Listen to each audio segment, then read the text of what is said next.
On today's Locked On Thunder podcast, can the Oklahoma City Thunder pull off the upset? In what ways do the Mavericks have the advantage over the one-seeded Thunder?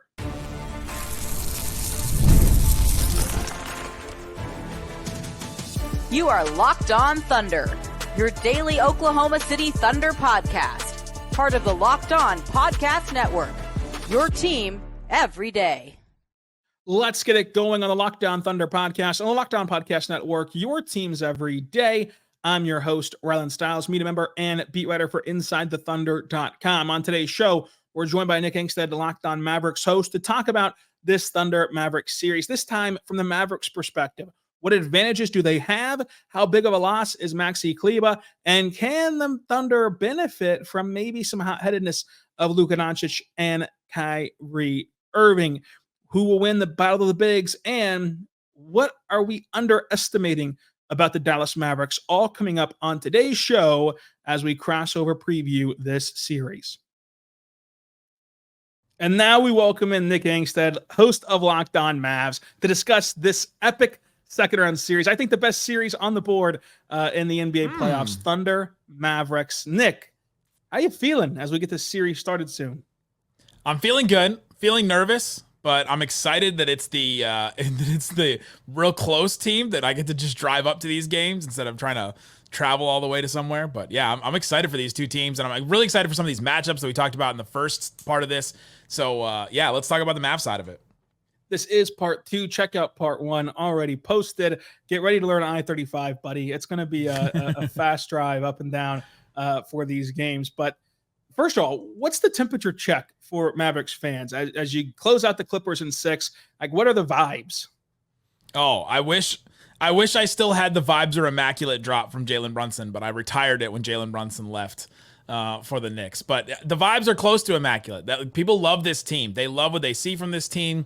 I've been hanging out with Mavs fans at games and just hearing them talk about how they love the physicality of this team. Like, a Mavs crowd loves a good offensive rebound. They love a good fight for a rebound, fight for a loose ball. And this team is getting that. And Kyrie, who was brought in and was kind of like a risk for a lot of different reasons, has been anything but. He's been amazing. And he was the best player in the first round series, Luka included.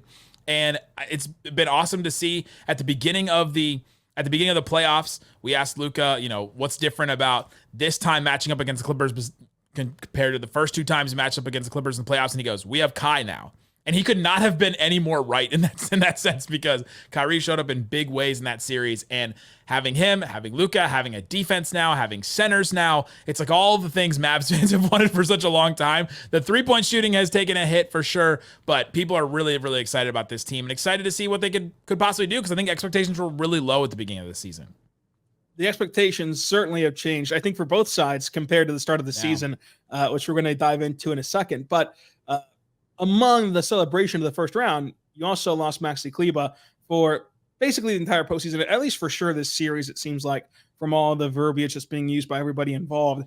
How big of a loss is Maxi as a guy who, from the outside looking in, to most people, will just be viewed as a bench big? Yeah, Maxi you look at his production and look at his numbers and you'd go, why are you guys making such a big deal about this guy? But he unlocks a lot of different looks. And I think the playoffs are a lot about the types of looks that you can throw out there, the different lineup combinations, the way that Maxi was their small ball 5, in the way that if they ever wanted to go small and try and match up, Maxi was a guy that can guard guards, he can guard wings, really good defensive big man, and he's 6'10", but he also, for some reason, shoots really well in the playoffs and does not shoot well in the regular season. So he shot 10 of 18 from 3 in round 1, was a really big reason why they won that series, and was a big reason why they won in 2022 as well. And so now you take him off the board and you take off a lot of the different looks that they can go to. The Mavericks have not gone to PJ Washington at the 5 very much at all this season. They've gone to it maybe 2 or 3 times in games. And so if they need to go small for whatever reason, the Thunder try to do that, or the Mavs have to match them or whatever, that's not something that they've been really used to playing. And so I'm really fascinated to see what Kidd decides to do if it comes to that. But they take away some of that versatility. You also take away, he could play with the bigs too. He could play as the 5. He could also play with Lively or with Gafford, and you don't lose a ton either. And so that's another look. There's a huge lineup where they would play like Luka, Derek Jones Jr., PJ Washington, Maxi, and Lively or Gafford. That's a massive lineup that now you can't really go to anymore because he's not there. They also lose a 3-point shooter, which is massive for this team now because you do have a bunch of shaky shooters. PJ Washington shot like 31% from 3 the first round. Derrick Jones Jr. shot decently well in the first round, but only took like 13 threes. And you look at the rest of the guys and you're like, man, there's just not. Exum missed all 6 of his threes after shooting 56% in the regular season. So you lose a piece that makes you more versatile. You also lose a shooter and you lose a defender. And like that hurts you in a lot of different ways. Even though he only played 19 minutes, you lose all of that with Maxey.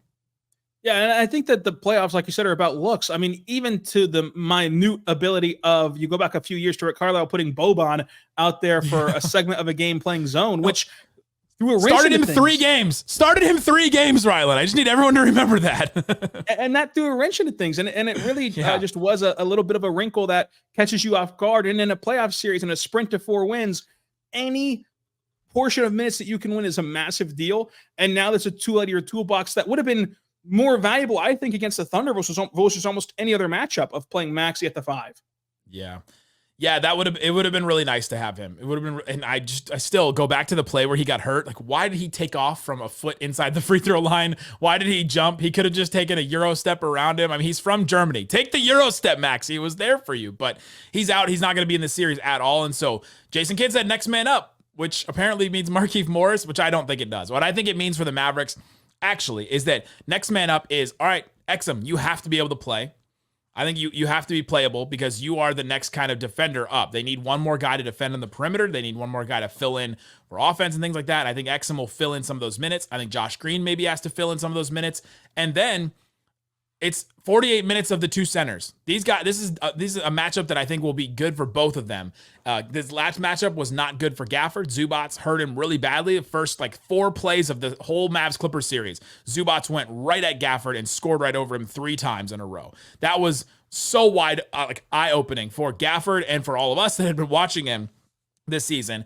And I knew that Gafford struggles against really big physical centers, but he does not struggle against a center like Chet. And I think he'll be better in this series than he was in the last one. And so the Mavs just have to have both those centers be playable and to be effective in this series. We talked about the matchups with Chet in the last episode, but I also think that they'll need some of those other guys to kind of step up and fill some of the shooting void that Maxey leaves as well. I think that, we talk about Boban and it's kind of a little bit of a joke, but now with Jason Kidd, you've also seen some of the adjustments that he's made and he's gotten this team to a Western Conference Finals. That's what's on the line in this series.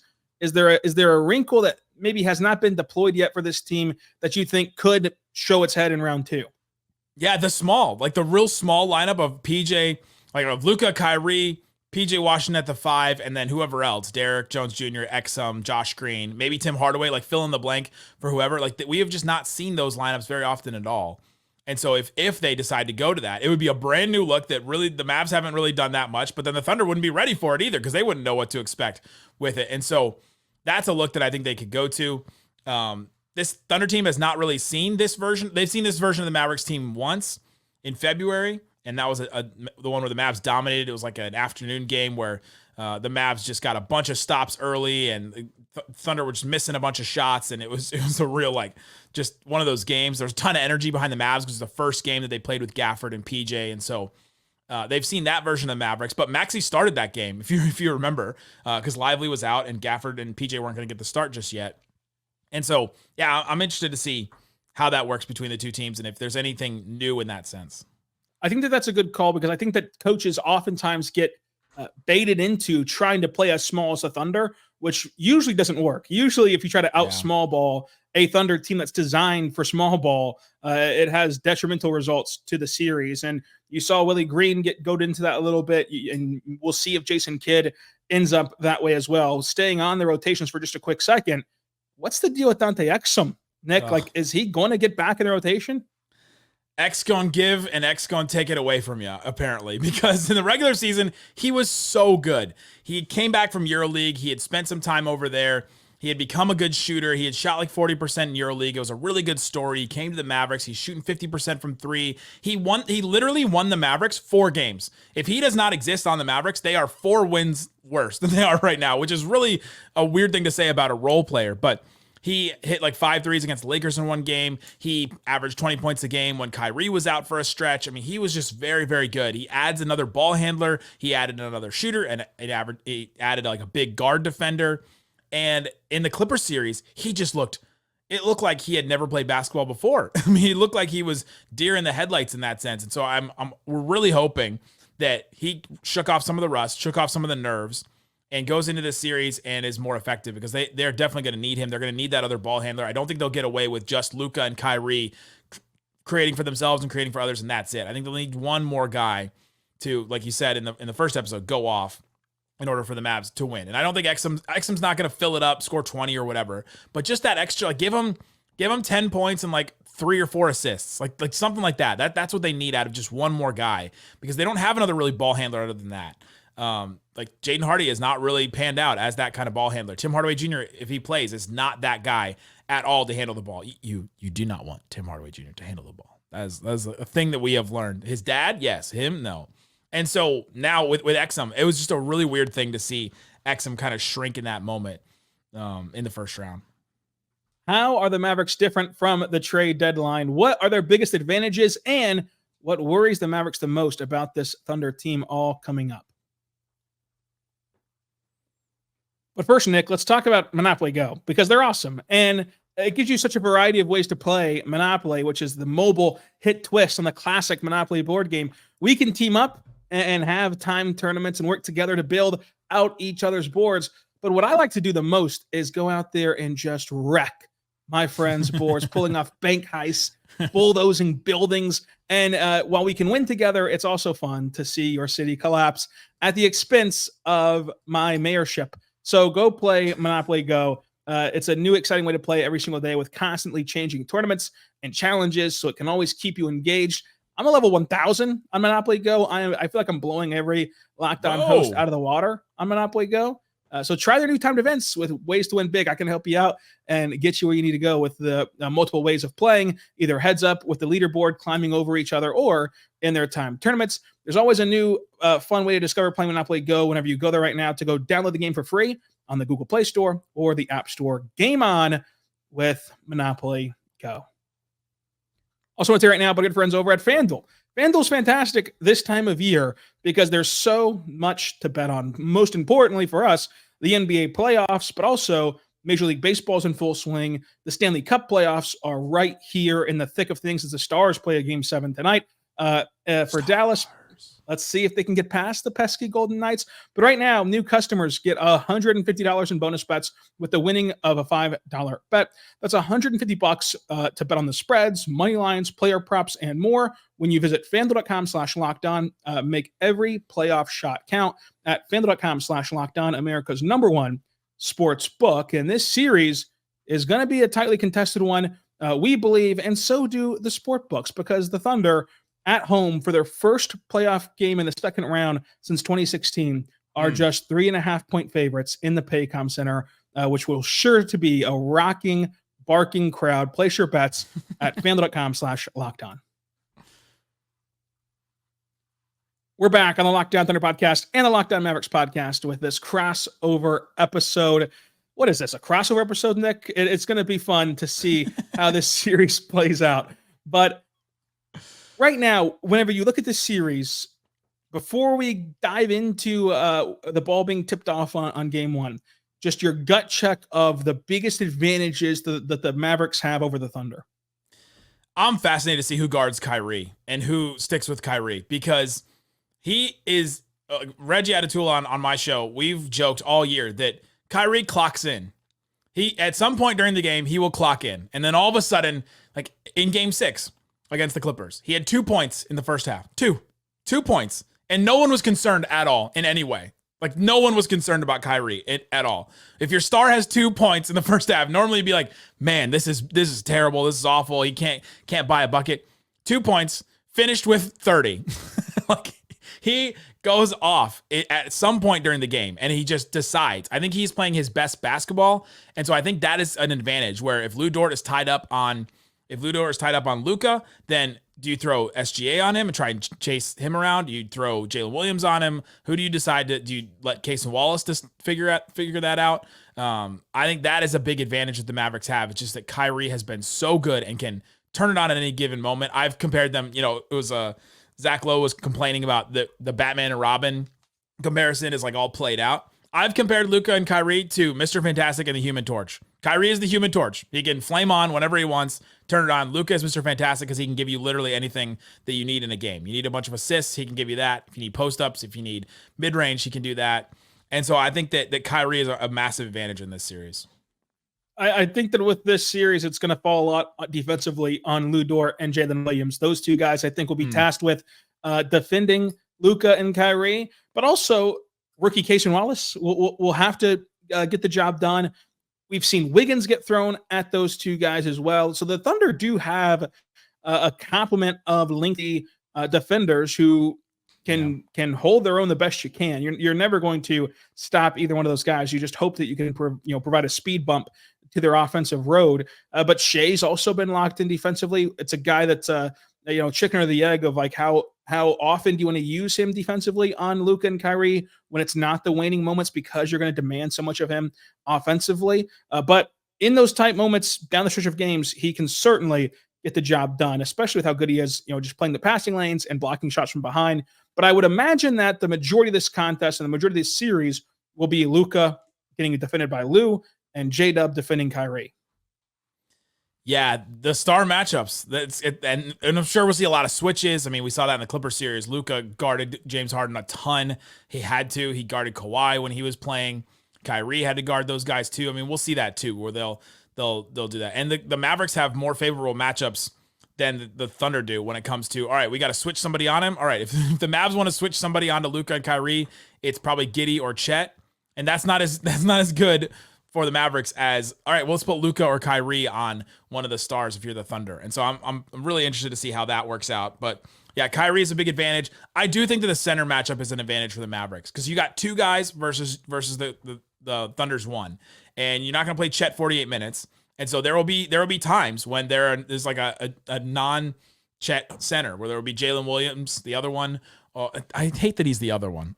every time I know, but no one knows what that means outside of Oklahoma City, who Jay Will or J Dub is. But yeah, the other one, the grounded one. And so I think that there'll be moments where it's like, all right, the pick and roll is just running with either Lively or Gafford when Chet is not on the floor. And I think that is a big advantage too. And I also think that the age and experience is a huge advantage for the Mavericks. I mean, I think that this series could look like the Mavs a couple years ago. They played the Suns in that series that 7 games. Every game was a blowout. And I think that it could look like that where just all of a sudden the Thunder's age just catches up to them. Or the Mavs' age catches up to them with their injuries. I mean, they've got Maxey out. They've got Luka has been dealing with knee injuries and all that. And so either way, that I think the age and the experience could catch up to one of these teams. Yeah, we'll see how it goes. I think that the Luka knee thing is interesting because there's no consecutive days off except for between games 5 and 6. So once the series tips, you're going to be playing every other day with not a lot of time to regroup and rejuvenate that knee, which I don't think is going to get much better. It's just that you're going to have to gut through it, which Luka has been able to play through pain and through various injuries before. So I'm not too concerned about it, but who knows? Like, this is still going to have to take 7 games or 6 games, I think, to get a conclusion for this series. I think that this series will be played, within 10 points, which at that point, do you lean toward the experience of Luka closing out playoff games and Kyrie certainly closing out big games versus the Thunder? Or do you lean toward the Thunder being able to outlast the Mavericks? I'd be curious to see which direction that actually ends up landing. But what worries you the most about OKC whenever you're looking at it from a Mavericks perspective? What does the Thunder do well that is really counteractive to Dallas? Yeah, I mentioned in the first part about transition offense, and if that gets limited for the Thunder, what happens for them? But I am worried if it doesn't get limited at all. If the Thunder are spending 20% of their time in transition or 16% or whatever in transition, I think that's bad for the Mavericks. The Mavericks defense has struggled this season when you move the ball a lot, you make them play catch up on defense, and you throw them around, you throw like the ball around, and all of a sudden the Mavs have to just make decisions because their defense is all predicated on these switches, these rotations, and everybody covering for somebody else and communication and effort and all that. which a lot of defense is, but this Mavericks team really, really relies on that. And so if you start making them move and start making them have to make second choice decisions, this Mavericks team does not have a lot of continuity in it at all. They've played really well. Their defense has been really awesome the last couple months of the season, but we mentioned the number one lineup for the Thunder has played like 1,700 minutes together. The Mavs has played like 300 minutes together. It's very, very different in terms of continuity and playing together, and that I think affects the defense in really tough moments. They had some of those moments, so I think they're tested against I think this team is tested a little bit against that Clippers team, where the Clippers had a couple of games they shot the three ball insanely well, made 18 threes, and then they only won those 2 games. But I'm curious about that, and I'm nervous about that for the Mavericks. If the Thunder get the Mavericks moving, and if they start pushing in transition a lot, getting easy ones, and then all of a sudden the ISO game versus the ISO game on either side is a wash because the Thunder have built up all these points in transition. Yeah, that's where the Thunder can really come into this thing with a different perspective of, technically, Shai is an isolation player, but there's so much going on besides Shai on the ball. Whenever you're having guys cut back door, when you're having guard-to-guard screens for Shai in isolation, like, you can do so many different things than just, hey, get out of his way and let him go cook. Like, that's actually not how the Thunder play overly often, which benefits them in the long run. With this Mavericks team, they are way more dissected than the Thunder team is. I think that we had the opportunity in the podcast number 1 to dispel some of the lazy narratives around OKC, because whenever you see the commentary on this team, it's more generalist, just leaning on some crutch buzzwords of inexperience and size. So we put some of those to bed. But even for as dissected as this Mavericks team is, what are some of the things that people miss from the outside looking in?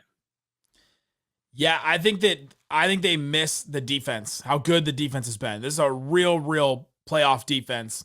They played really well against the Clippers, and I think that people miss that. I think that there's some lazy narratives where, this Mavericks team, they rely on the 3. They don't anymore. That has completely changed. This Mavericks team has won multiple games against really good teams. They shot under 30% from 3. And so I think those 2 narratives, the Mavericks can't play defense, or they're not like an elite defense, which they have become, or the Mavericks they have to rely on the 3 in order to win. That's not the case anymore for them either. So how can you defend Luka and Kyrie? And is there going to be an aspect of the crowd that plays a big part in this series with these 2 emotional players? We'll talk about that coming up. But first one's here right now, but our good friends over at DoorDash. Check them out today, because DoorDash is so much more than you might realize. Of course, we know that they can bring you out maybe a late night snack, or just make sure that you can avoid cooking dinner for the night and bring you out a meal. But did you know that they can also help you out in a pinch? For example, Mother's Day is right around the corner. You can get Mother's Day gifts all in one place on DoorDash. You can get 50% off of your next order, up to $15 when you spend $15 or more on your next flower arrangement or convenience store, grocery, or retail order. So they can do all those things for you. They can bring you out a gift.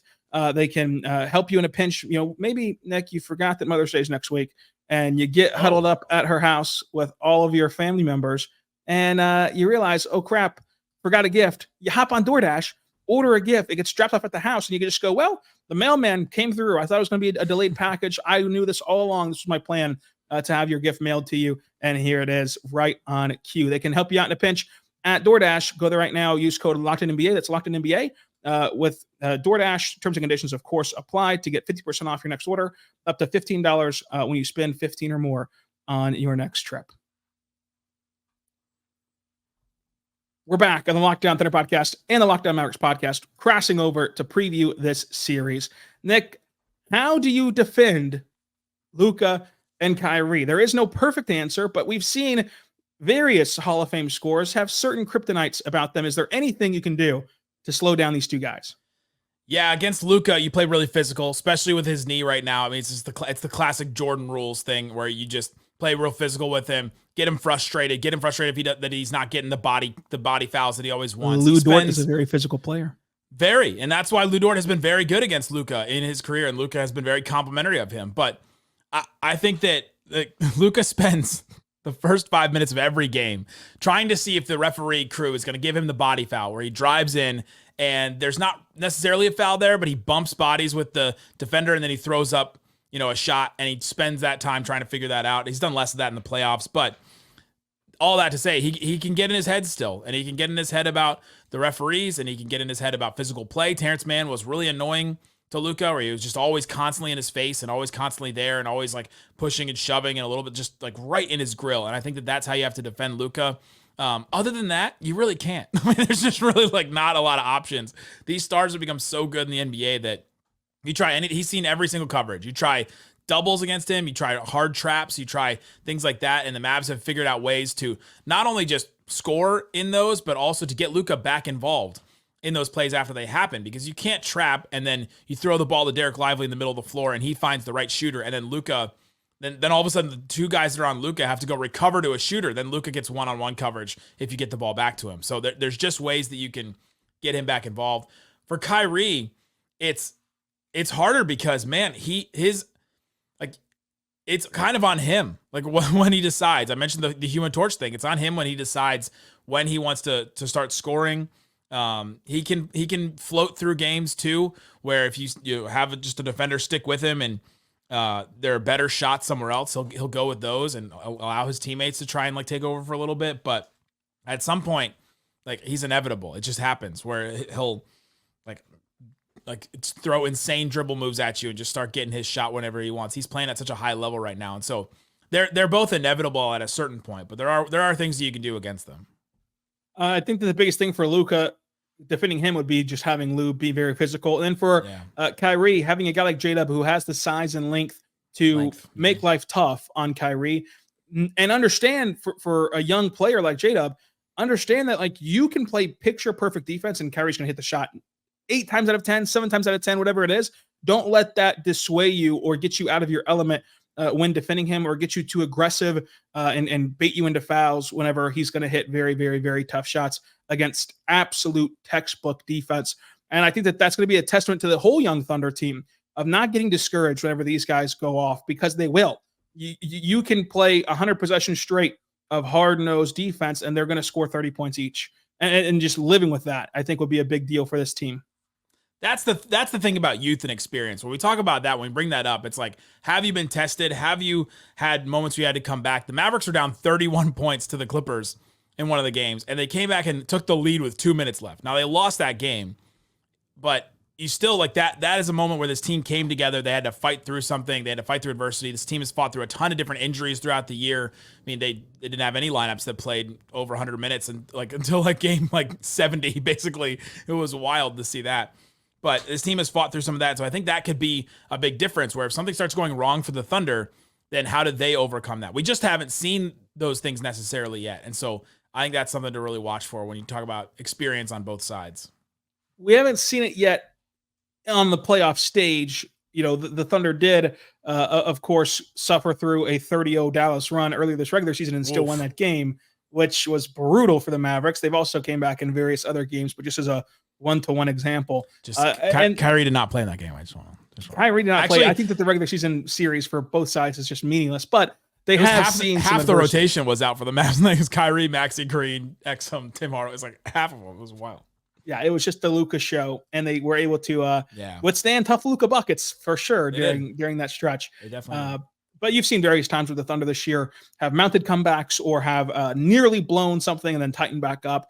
They've won games in a variety of ways, so I think it'll be very fun to watch them handle their first playoff loss, though, because they did have to gut out a few of these wins. I mean, games 1, 3, and 4 were very tough on the Thunder, and at certain points were teetering in either direction.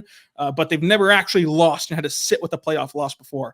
And the first time you do that, it can really breed varying results. To this point, we've seen the Thunder be uncommonly mature, as they put it. This their tagline that they've ran with in the press conferences and their slogan internally.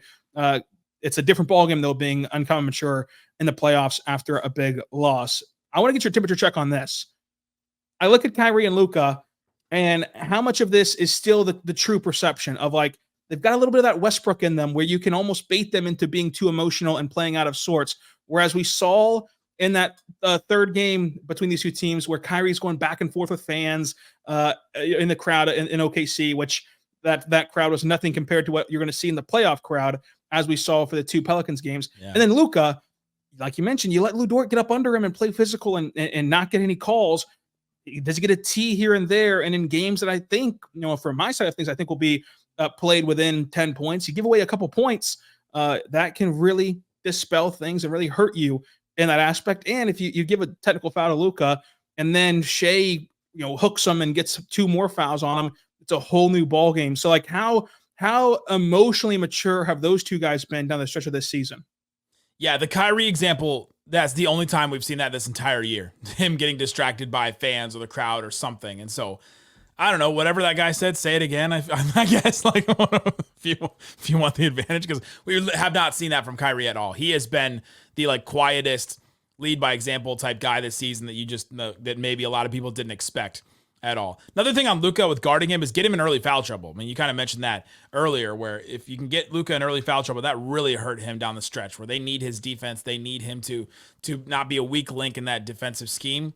And so, yeah, if he gets in his head a little bit, he can. But I do think that the crowd stuff fires him up, and I think it makes him play better as the game goes on. And so I don't think that it definitely doesn't affect him as much as Westbrook. I watched Westbrook in Game 6 go at it with a fan, and then everybody like in that section around there starts chanting Westbrook at him, and then he just turns around and like gives him a little fist pump, like, yeah, thanks guys. And I was like, I don't think he knew what they were chanting at him, but I mean, he was a mess that whole series. Sorry to say. And that's Thunder been the fans. tale of his whole playoff career. As much as you love him in OKC, I mean, he was baited into beef with Ricky Rubio, and a rookie Donovan Mitchell just dominates him in the playoffs. Like, Yeah. Damian Lillard, of course, baited him into beef during those 2 runs without Kevin Durant. So like that's been a tale as old as time for Russell Westbrook.